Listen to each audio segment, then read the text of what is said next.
Trump derangement syndrome is a real disease. If you don't believe me, look at what Coulter said. She wished that Trump would actually die.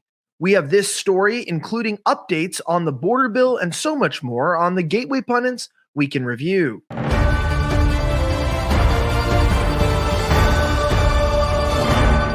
My name is Elijah Schaefer, and I know you're not shocked that Trump derangement syndrome is back in full swing this election year. Our top story today coming from Colin Linebarger. Ann Coulter posted a disgusting tweet seemingly supporting President Trump's death. Now, Trump fans respond on social media. Here she is pictured.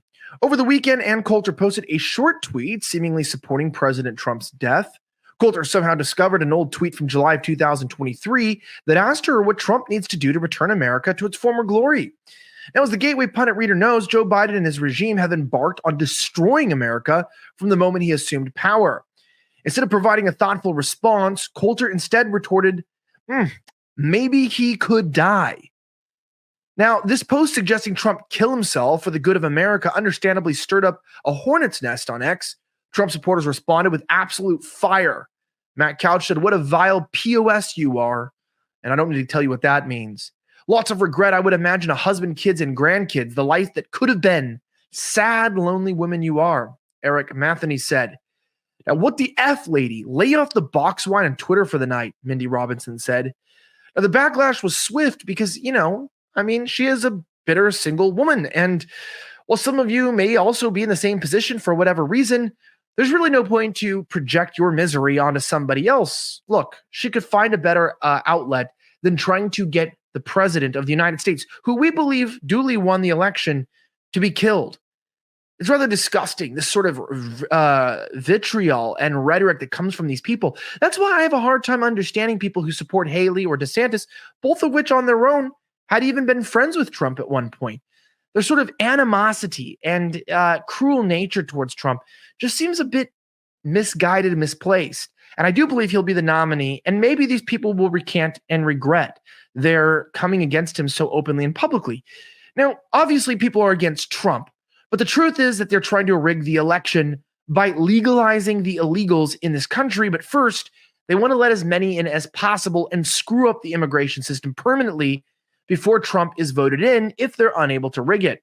Our next story from Jim Hoff reports an update directly on the border. 20 Senate Republicans pledged to reject the Uniparty border bill. It's calling the Betrayal bill. 29 yet to declare a stance. Call your senators now. A coalition of Senate Republicans has firmly positioned themselves against a controversial piece of legislation spearheaded by Senator James Lankford, which critics now call the Invasion Authorization Act. The bill, developed in collaboration with Senators Kristen Sinema and Chris Murphy, has ignited a firestorm of criticism from conservative ranks as it failed to adequately secure the U.S. southern border while allocating excessive funds to foreign aid.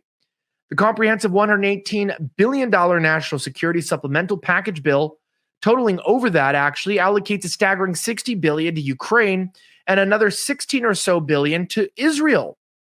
In contrast, the U.S. border security efforts are earmarked to receive $20 billion only.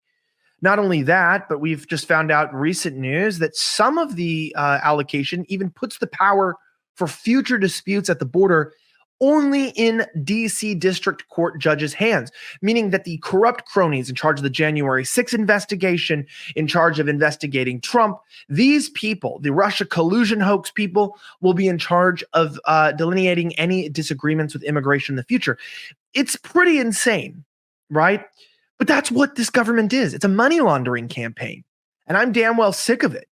Taking billions of dollars away from us while giving us pennies on the dollar. Israel and Ukraine do not need our money. Our money should be used for our people, our interests, our needs. Look, you can support whoever you want in a war, but I support the American people. And I damn well know that it's about time we start using our money for the people who pay it, the taxpayers. I digress, but it's very important that you know that amidst all of this, there's also $2.4 billion that are going to support operations in the U.S. Central Command in the Red Sea, aka help to fund our proxy war with Iran. Our government loves war, and they cannot seem to find a way to support peace. This is the deep state. This is what we're talking about with the unelected bureaucrats. Make sure you call your senators today and tell them to vote against it. Also, a very strange announcement from Speaker Mike Johnson. It turns out that Speaker Mike Johnson dropped a bomb that Biden is not the one in charge. The story is by George Upper III and the Western Journal. House Speaker Mike Johnson just handed out some serious ammunition to those who have been saying for years in some cases that Joe Biden isn't actually running the country as president. I'm not sure Joe Biden is actually making these decisions, the Louisiana Republican said of Biden's immigration policies during an interview Friday on Fox Business. Johnson told Maria Bartiromo on Mornings with Maria that he felt Biden's staff was preventing him from taking executive action to secure the U.S. border with Mexico. Johnson said that he'd been trying for weeks to convince the president to reinstitute the Remain in Mexico policy first put in place before President Donald Trump during his administration and to start building more of the border wall again. Biden has insisted that he lacks the authority to take those actions, even though Trump took them, and Johnson himself has explained to the president that he already has everything he needs to start securing the border. He knows that he has the authority, Johnson said. We've documented it for him. I've read to him the law myself. To the president, he added. Read him the provisions of the law and said, Mr. President, please take action. Biden nonetheless continues to argue that he cannot act unless Congress does first. I don't think he's allowed to do it, Johnson speculated. I'm not sure Joe Biden is actually making these decisions, he added. I think it's staff around him and they're pushing him to hold or to keep the border open. Who are these people and why do they want the border open? Why is the president, who they believe was elected, not able to make executive decisions in the executive office? It's absolutely maddening. It's literally insane to even suggest that Joe Biden is running the country, but it's even more insane to realize that we've accepted that. What country are we that we're beginning to just accept the fact that we have, people who didn't get elected in office controlling the office of someone who rigged an election? It's mind-boggling. I want to give an update on another story that we were covering here over the last couple of weeks, which of course is the toxicology report is now in for the 3 dead Chief fans. Jack Davis of the Western Journal reports initial toxicology reports on 3 men who died at a friend's house in early January after coming by to watch a Kansas City Chiefs game indicate cocaine, THC, and fentanyl were found in the victims, according to the news reports. David Harrington, Clayton McGinney, and Ricky Johnson were found dead in the backyard of the house on January 9th. On January 7th, they had gone to the home of Jordan Willis to watch a Kansas City Chiefs football game. Multiple media outlets reported that the initial toxicology reports were in, but as of Friday morning, police had not officially released the results. In a series of posts on social media platform X, News Nation correspondent Alex Capriello said the 3 substances were found based on information from family members. Cocaine and other illicit substances discovered in early toxicology reports for the Kansas City 3 detectives tell victims' families working to obtain a copy. The cocaine was also found. So this looks like it could have been an overdose, just an overall issue with fentanyl and cocaine. Maybe it wasn't an original drug cocktail from this scientist who seems to not remember anything. Guys, look, I've done drugs in my life. I'm not proud of it, but I've done them in my life. Since turned my life in a better direction. But whether you have or you haven't, it's not worth messing around with these illicit drugs anymore.